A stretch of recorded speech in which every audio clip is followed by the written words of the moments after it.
কিন্তু ক্যান্সারে এত বেশি রিসার্চ হচ্ছে এবং ডেভেলপমেন্টটা এত স্পিডি, এই সাবজেক্টে আসলে ওই যে আমি বললাম ব্যক্তিগত বলেন বা ক্যারিয়ার বলেন অথবা পারিবারিক বলেন সামাজিক বলেন, সব দিক দিয়ে কিন্তু আপনি খুব তাড়াতাড়ি প্রোগ্রেস করতে পারবেন।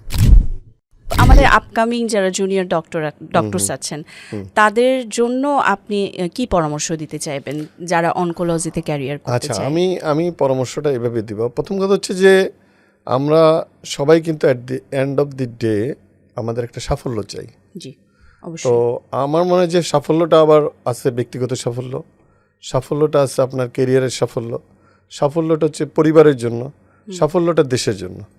আজকে এই মুহূর্তে আমাদের ধরেন মেডিসিন বলি, সার্জারি বলি বা গাইনি বলি বা যে সাবজেক্টগুলো সবাই জানে, এই সাবজেক্টগুলো কিন্তু ডেভেলপমেন্ট বা রিসার্চ খুব কম হচ্ছে।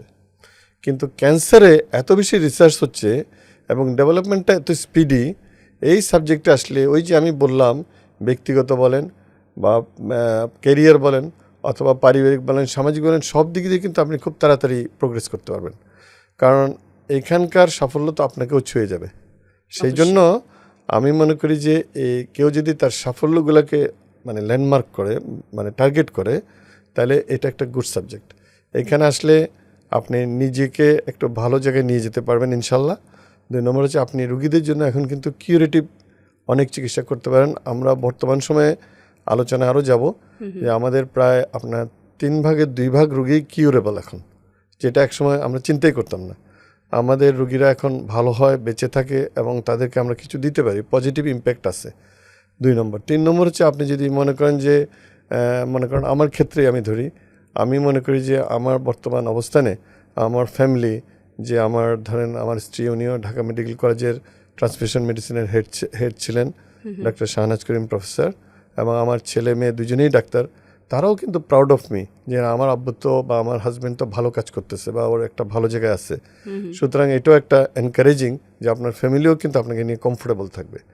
আর একটা হচ্ছে যে আপনি রুগীদের জন্য করার পাশাপাশি আপনি আপনার ছাত্রদের জন্য, আপনার জুনিয়র থাকবে, আপনি ওদেরকে শেখাবেন, ওদেরকে আপনি নতুন নতুন জিনিস ডেলি শেখাতে পারবেন এবং অনেক বড় এরিয়া, এই এরিয়াতে কাজ করতে পারবেন। সুতরাং আমি মনে করি যারা এখন ইয়াং অনকোলজিস্ট আছে তাদের প্রতি আমার মেসেজ থাকবে, তোমাদের ভবিষ্যৎটা অনেক সুন্দর। তোমরা শুধু মনোযোগ দাও যে কিভাবে তুমি সায়েন্সকে তোমার ক্লিনিক্যাল প্র্যাকটিস নিয়ে আসতে পারবা। যদি সায়েন্সকে ক্লিনিক্যাল প্র্যাকটিসে আনতে পারো তাহলে কিন্তু তোমার সাফল্য অবশ্যই তোমাকে ধরা দেবে।